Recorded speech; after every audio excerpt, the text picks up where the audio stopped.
Barron Trump has always been the quiet one, the youngest member of a family that is frequently in the spotlight. But what happened in a lecture hall at Whitmore University startled everyone at the time and is now sparking conversations far beyond school. It was a regular Tuesday morning at Whitmore University, located in the beautiful heart of Oregon. Students filed into room 305 for a cultural criticism lecture conducted by none other than Professor Eleanor Grayson, noted for her keen wit and harsh observations.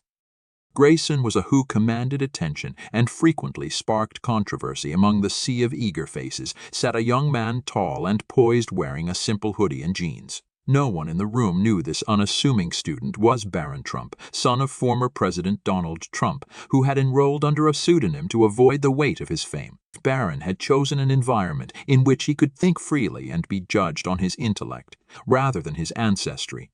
But by the end of that presentation, Barron Trump's name would be on everyone's lips. Professor Grayson started the class with her usual zeal, plunging into a talk about public image and the power of perception.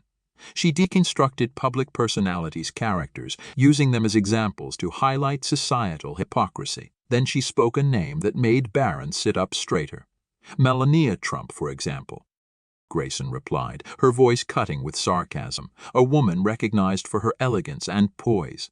But what does it say about our ideals, beauty and silence, the characteristics we strive for? The lecture hall resounded with laughter and groans. Grayson persisted, turning her criticism into a scathing attack on Melania. Trump's public image, she attacked Melania's Be Best project, questioned her achievements, and regarded her as a relic of past cultural values. Barron, seated in the third row, felt the weight of every syllable that Barron Trump usually withheld. He lifted his hand, deciding that this was not the time for stillness, and the entire audience became silent. Grayson froze mid-sentence, her keen eyes fixed on him. "Yes," she asked with a tone. Kurt Barron stood with steady movement and a calm yet firm voice that broke through the stress. "You talk about my mother as if she's merely a caricature of what society expects her to be, but have you ever considered the people behind the news?" The room was hushed, with each pupil hanging on his words. Barron went on to describe his mother's journey from a small Slovenian hamlet to becoming the United States First Lady. He talked about her quiet courage, brilliance, and the harsh judgment she faced. "Perhaps the problem isn't her," Barron remarked, his voice steady. "Perhaps it is how we as a culture determine what is worth commemorating." His remarks captivate the audience even more. Professor Grayson, famed for her rapid retorts, was briefly mute. She finally responded in a more measured tone. "Those are compelling points," she agreed, but Barron was not done. He stated it's easy to criticize someone based on their appearance, but it's more difficult to understand their entire experience. Criticism is okay, but what you're doing is ridicule, not scrutiny.